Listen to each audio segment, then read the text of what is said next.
Well, this is Becky Norwood and Natalie McQueen, and we bring to you Darlene. How do you pronounce your last name? Coquerel. Coquerel, just like it looks, huh? Yeah. So tell us a bit about you, who you are, what you do. As you said, I'm Darlene Coquerel. I live in Atlanta, Georgia. I'm originally from Pittsburgh, Pennsylvania. I'm a real estate investor, a mentor, and a real estate broker in multiple states. I've actually been investing in real estate since 1991. And in the last 20 years, I've been focusing on the foreclosure side of the business. Wow. Is there a lot of that still going on in that area? There is, in this area and lots of other areas. I've been able to work in several states, and it's unfortunate for the economy. It's great for real estate investors, but we don't wish it, of course. Sure. Right. Yep. Mm-hmm. So why did you feel that it was important for you to write a chapter in The Game Changer? When I was invited to write a chapter, I knew immediately what it was going to be about, and I knew why I was going to write my chapter. It's kind of like I was saying about foreclosures. I say I've been in the business of foreclosures for the last 20 years. What I didn't say is that I actually got into foreclosures because in the late 90s, I was facing my own foreclosure.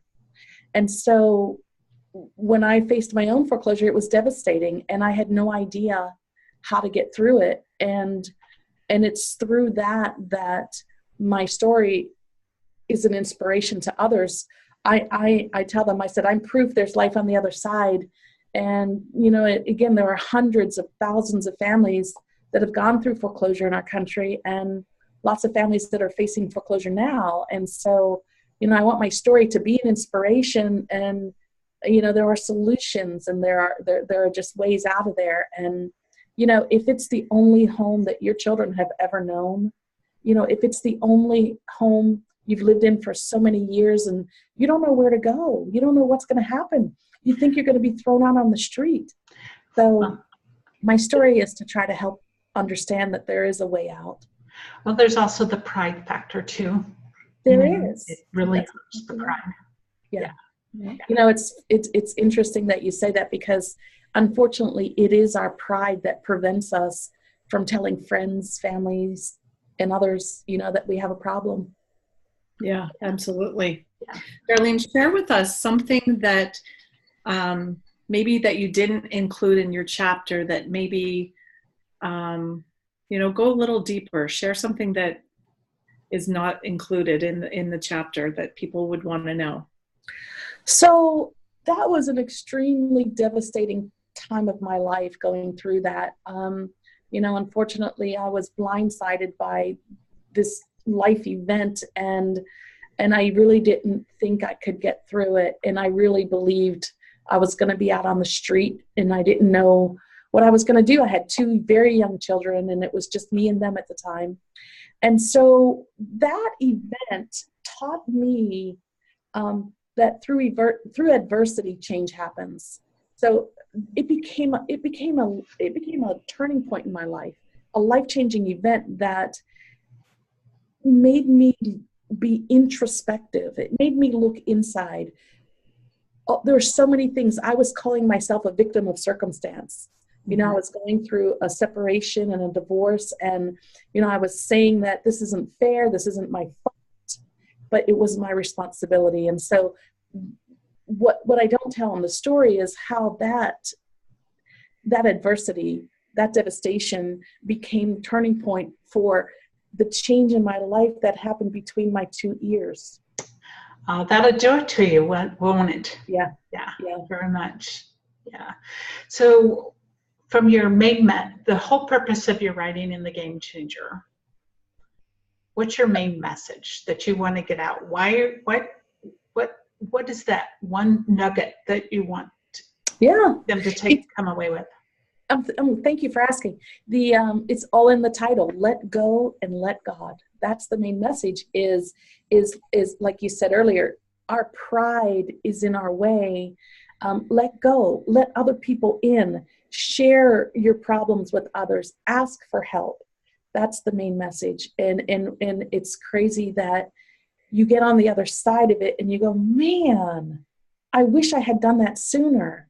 And so that's the message. Let go and let God. I can so relate to that, because when the economy changed, we lost just about every client we had with a saw blade sharpening company that I had owned for years. Many of these companies were going under. And my husband and I had just got married. We had just bought a house, and the timing was incredible. And we ended up losing our home. Oh, I'm sorry. And I would travel clear across the city to network away from anybody I knew, because I was so devastated and so embarrassed, so humbled by it. And finally, I got so tired of the traveling back and forth that I decided to start networking again in my own area. And I headed up what's called the Gals Prepared to Succeed networking group. And I became the president of it. And I invited a realtor to come in and speak. And I still kept my secret. Nobody really knew. Wow. And she asked the question, how many here have lost their home due to what happened? Do you know that everyone there had lost their home? No, that's amazing. And I was just so in awe, and I was so humbled to realize that I could have spoken, I could have shared my story, but I was too deeply embarrassed by it, because that's just not what happens to a successful business person, you know. Yeah. And it was just a series of things that happened all of a sudden. You know, it was just, we weren't ready for it. There were just too many things that came down our way, you know. Mm-hmm. So, what do you hope other people will take from your message? Like, if someone's going through it right now, what would you say to them? That there is life on the other side, that there are solutions. Yeah, there is help, that you have to reach out. Unfortunately, some people reach out as far as their mortgage company, and it's the most difficult task to go through.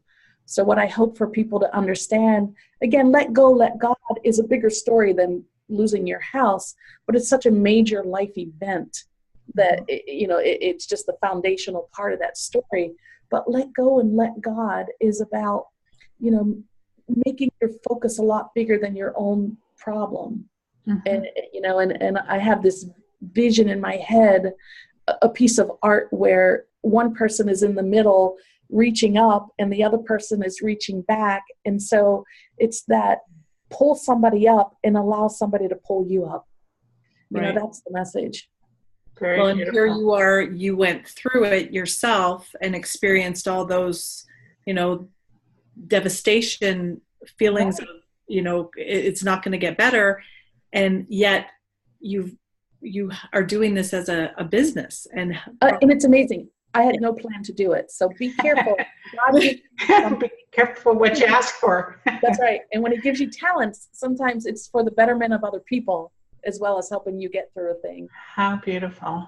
Yeah. So how does somebody connect with you if they want to? I know that it's going to be in the chapter of the book as well.